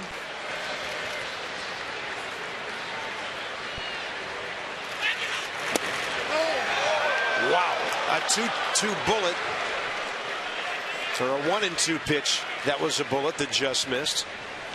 And Larry Vanover took a long look at this.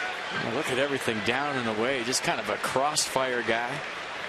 Stepping one way, throwing the other side of the plate. God, like what you're seeing so far. And he goes with the breaking ball. Murphy gets a bat on it. Espinosa can't keep it out of the outfield. And the Mets are on the board.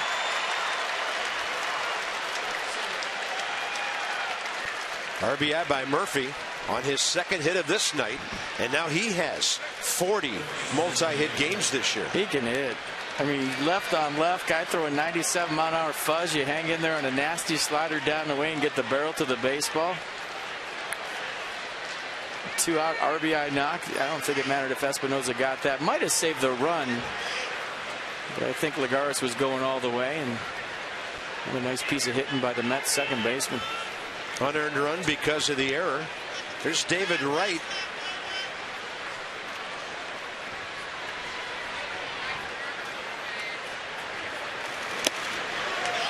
.96 running away for the right-handed batter who foul tipped it.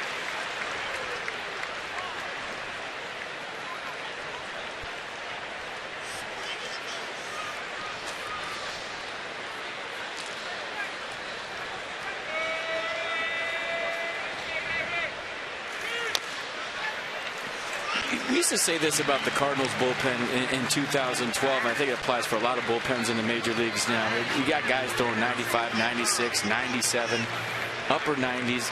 As a manager, you really don't have to play matchups because 97, 98 play against whoever. I mean, it gets out right-handers, it gets out left-handers. 0-2 to David Wright. Busted bat. Desmond to Espinosa. And the inning is over. Mets pick up an unearned run with a couple of hits. The Nationals by 5 into the bottom. Mets will counter with 31-year-old Carlos Torres.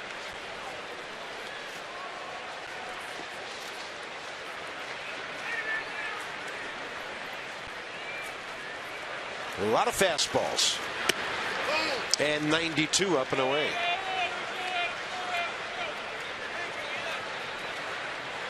Adam LaRoche against Torres, career 0 for 4 with a pair of walks. A lot of cut fastballs in the low 90s. Big shift is on, and Adam was trying to jump all over that high heater.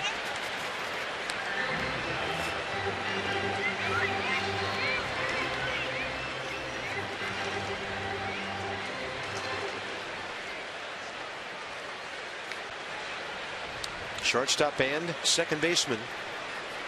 Short right fielders.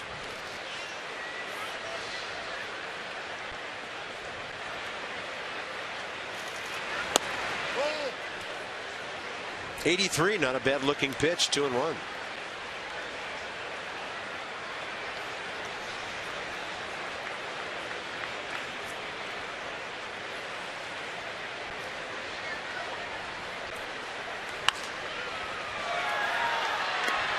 Adam LaRoche has gotten his August off to a decent start. He's 7 for 20 with 2 doubles, a home run now, and a pair of walks after a tough month of July. And Ross Detweiler looks like for the 9th. A couple of left-handed bats coming up for the Mets. Duda and Neuenhuis with d'Arnaud in between. Adam LaRoche sounds good. Out to center. See you later. And it's a 2-home run, 3 RBI night for Adam Viva LaRoche.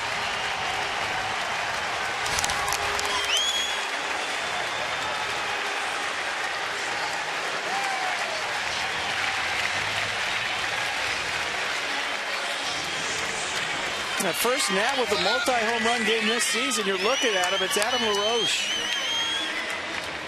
Second home run of the night.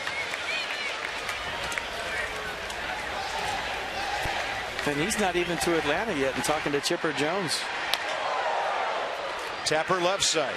Ian Desmond trying to leg one out. He's out on a close play. Well played by David Wright.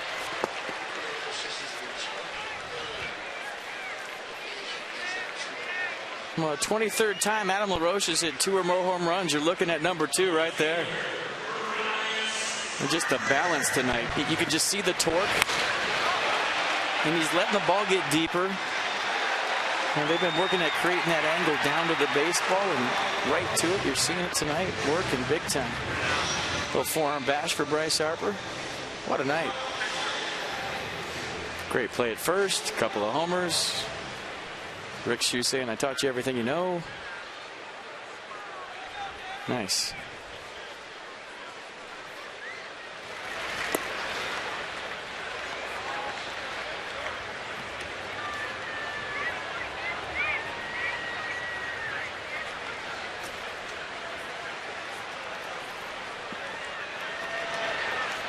Well, that bat's been a little quiet. It is warming up here in August, making lots of noise. Harper to the outside edge, and Bryce with the count 1-1. He has walked and scored, singled,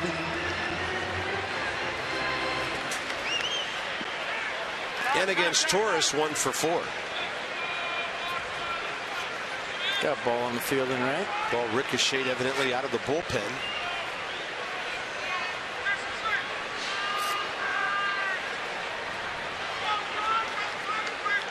Henry back?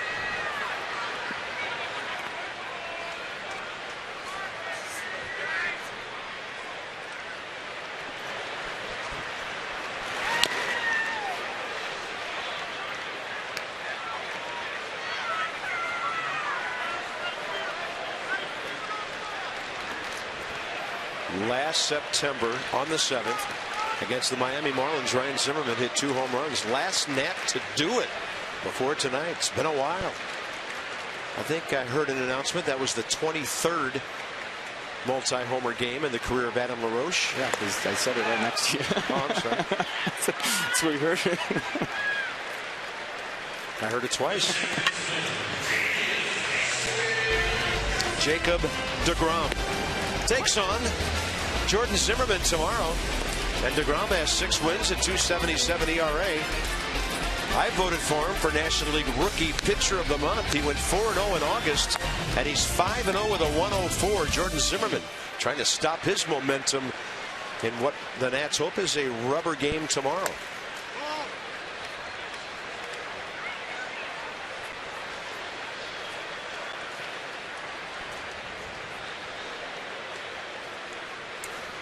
Danny Espinosa, a big blow of the game from the other side of the plate last time up.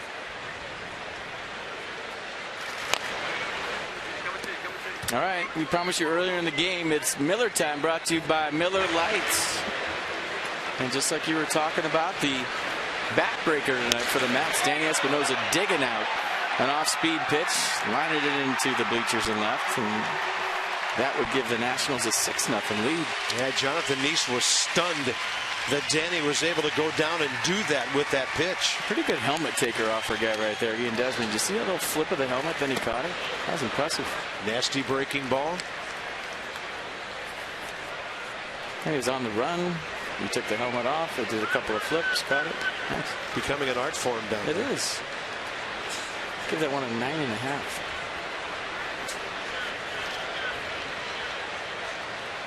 One and 2 to Danny Espinosa here in the 8th. Not a bad 2-strike swing, trying to serve one the other way.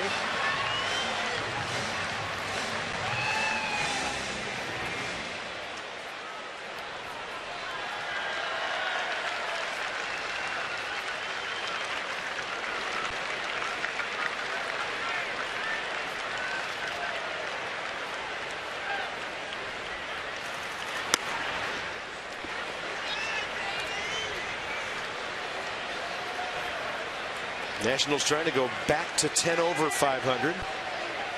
With the Braves losing today. Within reach now of a 4-game lead in the East. Espinosa fights one off. It's heading foul.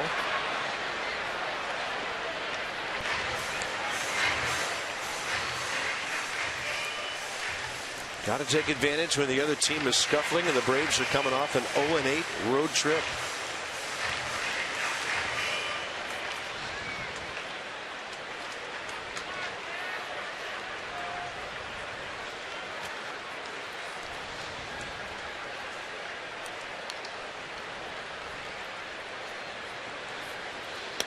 Espinosa strikes out. In their previous 13 games since Ryan Zimmerman got hurt, the Nats had hit 2 home runs total. How about 3 tonight? Faced Ross Detweiler. A fastball averaging 93. The breaking ball is the curve and occasional change.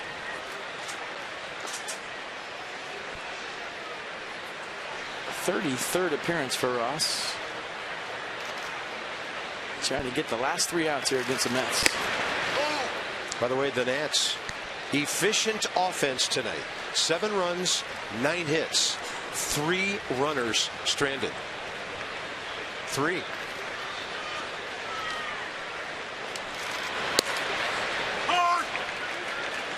Counts even 1-1. Lucas Duda tonight 2 for 3. He's having a good year. Against Ross Detweiler, career 1 for 9 with a walk and 2 strikeouts. Fastball nasty right under his hands. The reason I asked you, Carp, how many more starts Doug Fister has, because honestly, stranger things have happened, but he had a chance to win 20 games. And get 3 outs, he's got 11. What'd you say, 10 more starts? 10 more. With 50 games remaining after tonight. I mean, it would be one heck of a run, but like I said, stranger things have happened.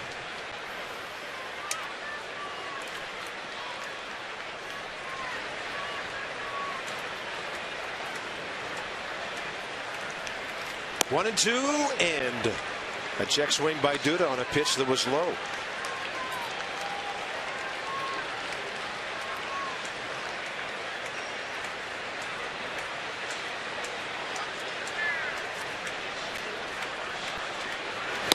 Detwiler with a good-looking fastball again, running under the hands of the left-handed batter.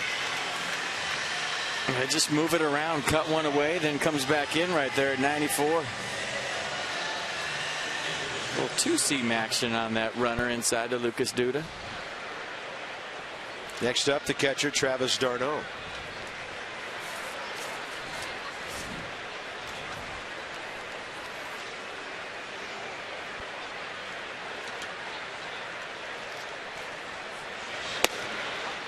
He is throwing a good heater right now, 93. Cheese at the knees.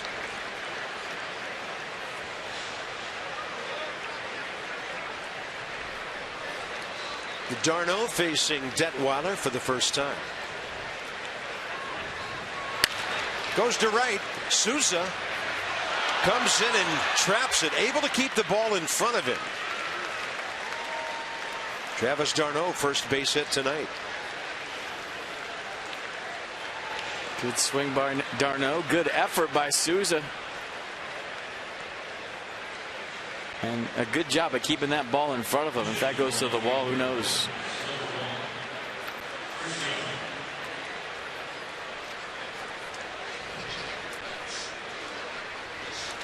Chris Young will be the pinch hitter.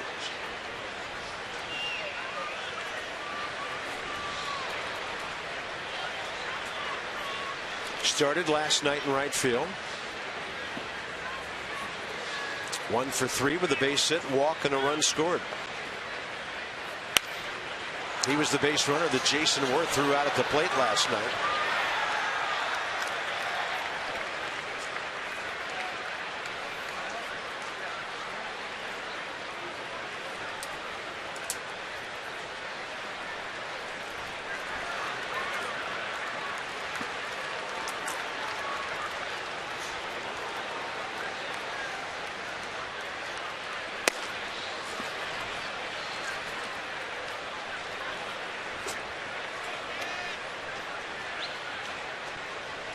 And Chris Young, 1 for 7 career. Couple of walks, a double, 3 strikeouts against Ross Detwiler. Into right for Souza. Long way to come for this one. And he's there, sliding to the second out in the ninth. Danny Espinosa showing some range by getting out there as well. Junior just trying to get his uniform dirty at this point. Selling out for the first one, now sliding for this one. You see the communication. I got it, I got it, I got it. Espinosa peels off. Nicely done. You could pretty much say that about this entire ball game tonight. Right. Johnny and Ray next with Nats Extra. By the way, Miami now trailing at Pittsburgh 7-3 7th inning. So the Nats could gain ground on just about everybody in the division tonight. At least the 3 teams closest behind them.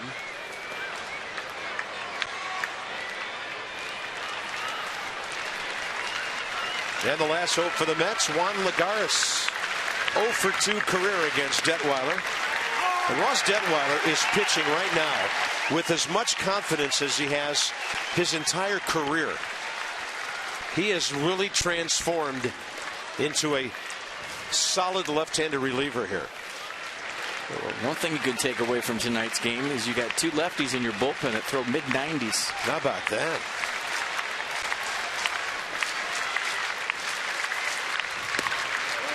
Took a little bit off with the breaking ball and missed upstairs.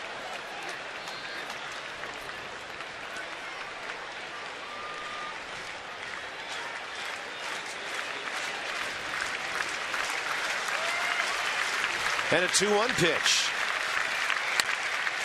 High fly. The Nats are going to be 10 games over 500 and 4 up on the Atlanta Braves. As Souza puts it away, Detwiler a scoreless ninth, and in 2 hours and 31 minutes, the Nats will take care of the Mets 7-1. Well, I can't play any better than they did tonight. Offense, defense, Doug Fister, bullpen, lefties throwing cheese, and Matt Williams Ball Club takes their biggest lead against the Braves 4 games. They've never been 4 games up this year. And a chance to add another